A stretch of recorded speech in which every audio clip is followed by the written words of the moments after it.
दीदी अभी एक कन्या वाचकों में एक माहौल क्रिएट हो रहा है पूरे देश के अंदर कि आप जो उपदेश देते हैं या जिस तरीके से ये क्या चमत्कार, जैसे बागेश्वर धाम पे जिस तरीके का आरोप लगाए गए हैं कि एक चमत्कार धर्म के साथ में, क्या ये जायज़ है क्या कि चमत्कार हो और वो लोगों की ऐसी समस्याएं सुनी जाएं, तो इस चीज़ से आप सहमत हैं क्या?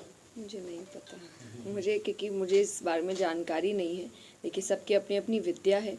आप मुझसे मेरी कथा के बारे में पूछेंगे तो मैं आपको स्पष्ट रूप में बता पाऊंगी, क्योंकि मैं उसके बारे में पढ़ रही हूँ। पर कोई और अगर कुछ कर रहे हैं तो वो उनकी पढ़ाई क्या है, वो कैसे कर रहे हैं, मुझे पता नहीं है।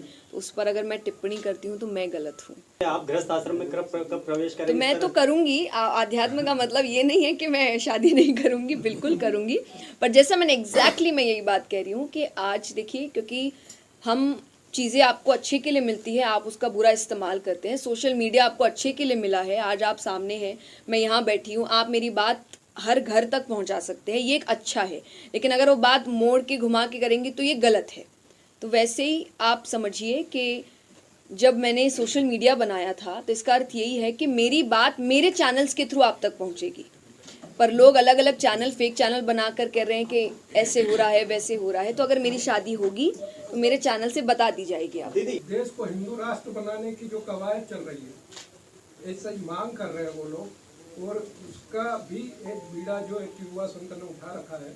मैं आपसे जानना चाह रहा हूँ, इस मामले से आपका सरोकार है तो क्या है, क्या बोलना चाहिए आप?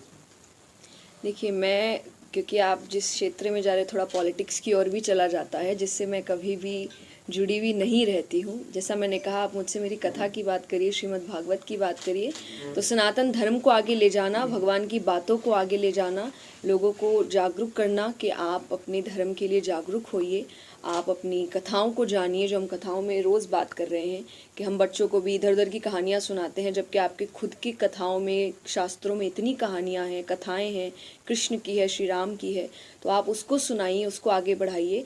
इस पर मेरा पूर्ण सहयोग है कि आप इस बात को, इस धर्म को आगे लेकर जाएं। भागवत कथा का जो उद्देश्य है, उसके अनुसार आप यहाँ के युवाओं के लिए क्या कहना चाहेंगे? कि आप इस कथा को सुनिए, और मैंने जितनी सिंपल वर्जन में आपको कथा में आपके सामने रख सकूं, मैं कोशिश कर रही हूं। और मैं इसीलिए सिंपल करती हूं क्योंकि जो आज के युवा है वो शायद समझ नहीं पाते हैं जो गहरी बातें हैं। तो मैं आपको आपके शब्दों में, आपकी भाषा में समझाने की कोशिश कर रही हूँ। खुद एक युवा होकर मैं हमेशा कहती हूँ, मैं संत नहीं हूँ, मैं साधु नहीं हूँ, मैं एक साधारण लड़की हूँ, जैसे आपके घर के बच्चे होते हैं। और सबकी अपनी अपनी रुचि होती है किसी क्षेत्र में। मेरी रुचि आध्यात्म में है, जिसको लेकर मैं आगे बढ़ रही हूँ, उसके पीछे काम कर रही हूँ। तो मेरी यही इच्छा है कि मेरे जैसे जो युवा है, जो आज के समय बहुत कंपटीशन के साथ जी रहे हैं, चाहे करियर है, चाहे जो दुनिया बदल रही है इतनी जल्दबाजी में, उसमें वो डिप्रेशन, एंजाइटी, दिक्कतें हैं, उन सब का इलाज है आपके शास्त्र। आपका नाम जया शर्मा है, आपका जया किशोरी कैसे पड़ा नाम? किसने बताया? ये मेरे गुरुजी हैं, मेरे बड़े हैं। उन्होंने, जैसे हम हमेशा कहते हैं कि घर के जो लड़के होते हैं, हम उनको प्यार से कन्हैया कहते हैं, अरे हमारे घर का कान्हा है, तो लड़की घर की राधा क्यों नहीं हो सकती? इसीलिए उन्होंने, मैं छोटी सी उनके पास आई थी, उन्होंने मुझे किशोरी कहना